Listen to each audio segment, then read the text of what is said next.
पृथु एक सूर्यवंशी राजा थे जो वेन के पुत्र थे। वाल्मीकि रामायण में इन्हें अनर्य का पुत्र तथा त्रिशंकु का पिता कहा गया है।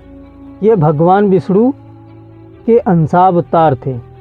स्वयंभू मनु के वंशज अंग नामक प्रजापति का विवाह मृत्यु की मानसी पुत्री सुनीता से हुआ था।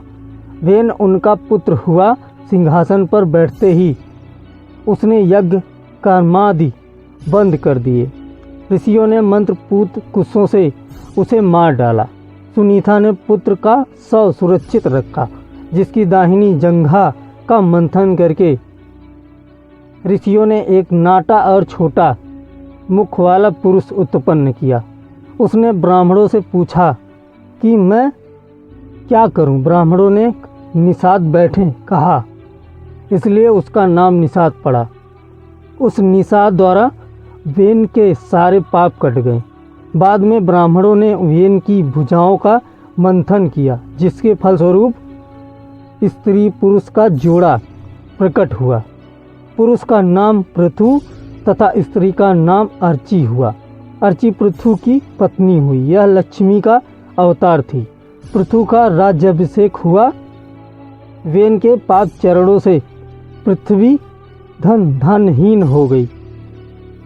प्रजा का क्लेश मिटाने के लिए पृथु अपना अजगर लेकर पृथ्वी के पीछे पड़े तो वह कांप उठी और गौ रूप धारण कर शरण के लिए भागी, पर कहीं भी उसे रक्षा नहीं मिली।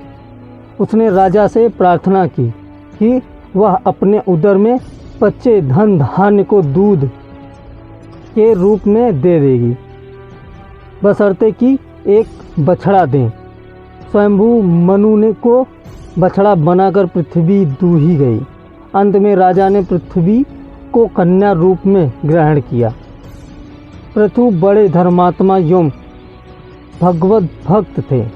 उन्होंने ब्रह्मावर्त प्रदेश में पुण्यतोया सरस्वती के तट पर 100 यज्ञ किए।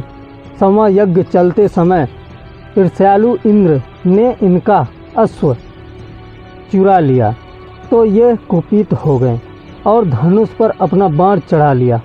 ऋषियों के मना करने पर भी वे इंद्र को होम करने लगे, तो ब्रह्मा ने उन्हें रोका। इस पर धर्मात्मा पृथु ने अपना यज्ञ ही रोक लिया। पृथु ने प्रयाग को निवास भूमि बना लिया। स्वयं सनकादि इनके यहाँ उपस्थित हुए। अंतिम दिनों में पृथु अर्ची सहित तपस्या के लिए वन में चले गए। वहाँ योग ध्यान में शरीर त्याग दिया। पृथु तथा अर्ची के 5 पुत्र हुए थे।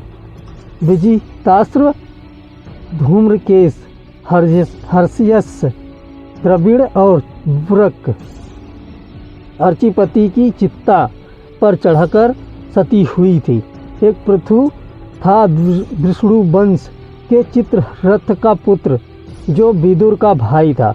कृष्ण ने इसे मथुरापुरी के उत्तरी द्वार की रक्षा पर नियुक्त किया था।